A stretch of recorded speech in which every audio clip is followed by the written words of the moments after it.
April 18th, The Bowl of Saki by Pir Hazrat Inayat Khan.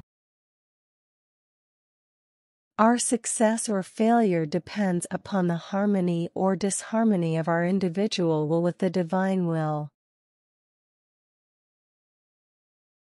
Commentary by Pir-o-Murshid Inayat Khan.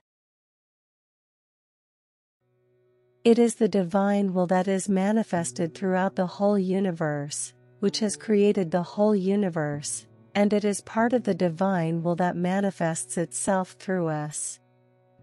Everything we do in life is governed and directed by that power. Now coming to the question of the will of man as opposed to the will of God, which is which? We understand the difference when we perceive that the nature of will power differs only according to whether it exists in its fullness, or whether it is limited. The will power in its fullness is divine power. The will power in its limited state is the individual will. Resignation is a quality of the saintly souls. It is bitter in taste but sweet in result. Whatever a man's power and position in life may be, he is always to meet with a more powerful will, in whatever form it may manifest. In truth, this is the divine will. By opposing the divine will one may break oneself, but by resigning oneself to the divine will one opens up a way.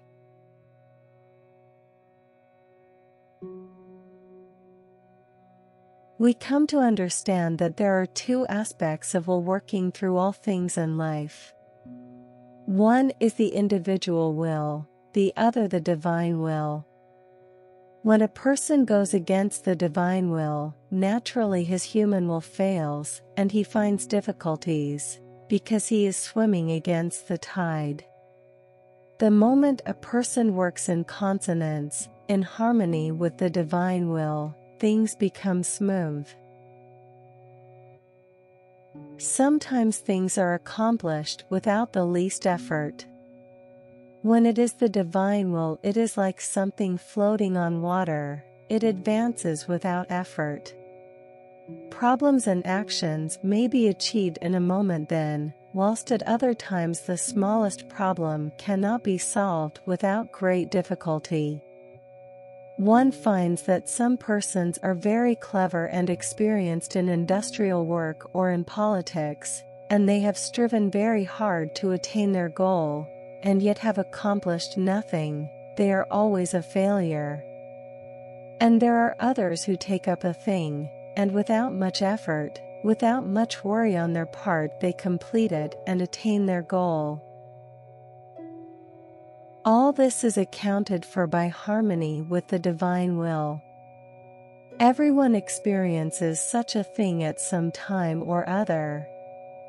When things are in harmony with the divine will, everything is there. We just glance towards a thing and it is found, as in the saying, word spoken, action done. When we strive with all the material in our hands, and yet cannot achieve our desire, that is when the matter is contrary to the divine will. Our success or failure all depends upon the harmony or disharmony of our individual will with the divine will.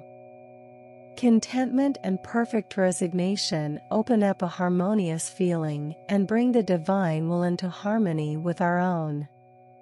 Our blessing now becomes a divine blessing, our words divine words, our atmosphere a divine atmosphere, although we seem to be limited beings. For our will becomes absorbed into the whole, and so our will becomes the will of God.